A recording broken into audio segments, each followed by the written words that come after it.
Good morning, welcome to the Australian Early Finance Briefing for Friday the 2nd of October. My name's Nick here in Melbourne, starting with an update on the vaccine progress.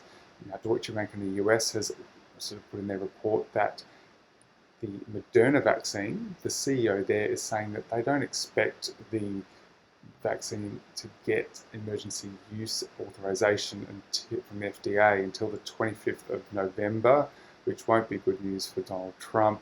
Obviously, that will be after the election. In addition to this, there is talk that the company won't have full approval to distribute the drug to all sections of the US population until the American spring, which is consistent to where we're seeing with some analysts, including Goldman, saying that they now don't expect the positive impacts of the vaccine to hit till Q2, which would make sense April time. Now onto the AstraZeneca Oxford vaccine, the one that the Australian federal government has ordered and is being manufactured here in Melbourne. The European Medicines Agency is expected to announce an accelerated rolling review of the vaccine, and that approval for rolling review is expected to be granted as early as this week. Now, in the typical vaccine trial plan, they have certain thresholds and markers to hit before the trial's complete. Now, this will allow that sort of to be on an ongoing review rather than those sort of strict completion dates. Interestingly, apparently the number of infections necessary to reach the certain sort of completion thresholds in the trial have been increased up to 75. No one seems to know why they've done that. It could be a factor of influence from even the FDA, or whether they just want to make the sort of vaccine trial look more rigorous and robust, or maybe because there's so many countries jumping on board with the phase 3 trial that they feel that the sample size is just so much greater, it would make sense. In addition to this, it's obviously well known that the trial is still on hold in the US. Now, the FDA has apparently widened its investigation into the complication reported in one patient in the UK. They're now looking at data from trials of other chimpanzee adenovirus vector-based vaccines in previous types of vaccines to see whether there's any patterns in the complications experienced in those. In addition, apparently the way AstraZeneca delivers their European data for their trial isn't consistent with how the FDA accept it, and there's a delay there with some sort of restructuring of how they deliver that information. Moving to Australia's bloated superannuation industry now, and Vanguard have announced they're coming in to shake things up. Reported in the AFR yesterday, they're saying that they will abandon their mandates that they manage for the existing super funds. Apparently they manage about $1 billion in these mandates, and they will sort of exit those due to a conflict of interest over a prolonged period, but that's so they can start selling their own superannuation product directly to workers.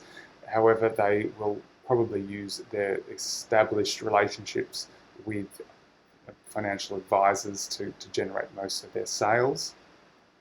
So this should really shake things up, because at the moment the industry funds seem to be the lowest cost, but even by global standards for a lot of their performance, you're paying a lot more than what you would in an ETF and getting subpar performance. So this should be a sort of warmly welcomed shake-up.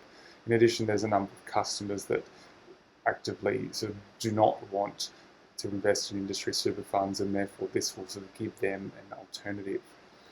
In addition, Vanguard's already got this direct retail operation here in Australia where, as a direct investor, you can go and buy their ETFs on their website with no transaction fee or no trading fee. And apparently that already has 10,000 people signed up to that. Yesterday, the Reserve Bank handed down its assessment of the ASX's clearing and settlement facilities. And they've said there's some significant risks in the way the ASX is doing things. They said the ASX should implement its new system for the clearing and settlement of cash equities as soon as this can safely be achieved. And that's the CHESS system. Now, the importance of replacing CHESS in a safe and timely manner was highlighted by processing delays experienced in March during record trading volumes, which contributed to the downgraded ratings on operational risk. So, as we've mentioned recently, the ASX is actively looking at trialling some sort of blockchain replacement to the CHESS system. Moving to the markets now, and about an hour after the US has opened, the Russell's only up 40 bips, but Nasdaq's up 1.1%, indicating tech is outperforming again. That could potentially be because of hope for the second stimulus package to be passed. There's still a lot of negotiations going on there. Maybe the extra stimulus handouts will find its way into the sort of the buzz names of the tech index again. So perhaps the Teslas and Apples of the world will be the ones to watch if this bill gets passed. That's your early update for Friday. Have a great end of the week.